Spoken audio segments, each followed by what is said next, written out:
शेतकऱ्यांच्या बांधावर अक्षय कर्डिले. कांदा उत्पादकांशी थेट संवाद. शेतमजुरांशी साधला संवाद. प्रश्न जाणून घेत दिली न्यायाची ग्वाही. स्वर्गवासी शिवाजीराव कर्डिले यांच्या कार्याची आठवण. वारसा पुढे नेण्याचा निर्धार. तुमच्या प्रश्नासाठी विधानसभेत आवाज उठवणार अक्षय कर्डिले यांचं प्रतिपादन. राहुरी पाथर्डी नगर विधानसभा पोटनिवडणुकीच्या पार्श्वभूमीवर भाजप महायुतीचे उमेदवार अक्षय कर्डिले यांनी पाथर्डी तालुक्यातील विविध गावांचा दौरा करत शेतकऱ्यांच्या बांधावर जाऊन थेट संवाद साधला.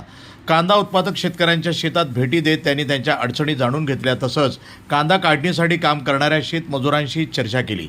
या भेटीदरम्यान शेतकऱ्यांनी उत्पादन खर्च, बाजारभाव, साठवणूक सुविधा आणि मजुरी यासंबंधीच्या अडचणी मांडल्या. अक्षय कर्डिले यांनी त्या बारकाईने ऐकत प्रत्येक प्रश्नावर शासन स्तरावर पाठपुरावा करण्याचं आश्वासन दिलं. यावेळी त्यांनी स्वर्गीय आमदार शिवाजीराव कर्डिले यांच्या कार्याची आठवण करून दिली. स्वर्गवासी शिवाजीराव कर्डिले यांनी नेहमीच शेतकऱ्यांच्या प्रश्नावर आवाज उठवला आणि शासन दरबारी पाठपुरावा करून प्रश्न मार्गी लावले. दूध उत्पादकांसाठी जिल्हा बँकेच्या माध्यमातून विविध योजना राबवून त्यांनी शेतकऱ्यांना आधार दिला, असंही ते पुढे म्हणाले. पुढे बोलताना अक्षय कर्डिले म्हणाले की शेतकऱ्यांची अडचण प्रत्यक्ष पाहूनच समजतं, त्यामुळंच मी बांधावर येऊन तुमच्याशी संवाद साधत आहे. तुमच्या प्रश्नासाठी विधानसभेत ठामपणे आवाज उठवून न्याय मिळवून देण्याचा प्रयत्न करणार आहे. शेतमजुरांशी संवाद साधताना त्यांनी त्यांच्या कामाच्या अटी, मजुरी आणि रोजगाराच्या संधी याबाबतही माहिती घेतली. ग्रामीण भागातील कामगारांच्या प्रश्नांनाही प्राधान्य देण्याची भूमिका त्यांनी स्पष्ट केली.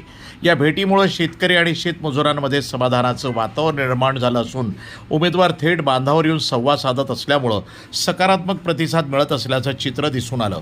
एकूणच पाथर्डी तालुक्यातील या दौऱ्यामुळे अक्षय कर्डिले यांनी शेतकऱ्यांची थेट नाळ जोडत आपल्या प्रचाराचा वेग दिला असून ग्रामीण भागातील प्रश्नावर लक्ष केंद्रित केल्याचं स्पष्ट झालंय.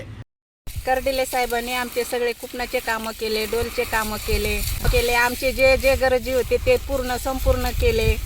आम्हाला अडचण नाही येऊन दिली कशाची. आम्ही त्यांच्या पाठीशी उभा राहणार, आम्ही त्यांना सहकार्य करणार. सगळ्या महिलांचा आशीर्वाद आहे. आमदार ते 100% होणार म्हणजे होणार. साहेबांपेक्षा ते जास्त आमचे कामं करणार. आम्हाला काही अडचण येऊन देणार नाहीत. अक्षय दादाला 100% निवडून देणार. संपादन विभाग, न्यूज टुडे 24, अहिल्यानगर.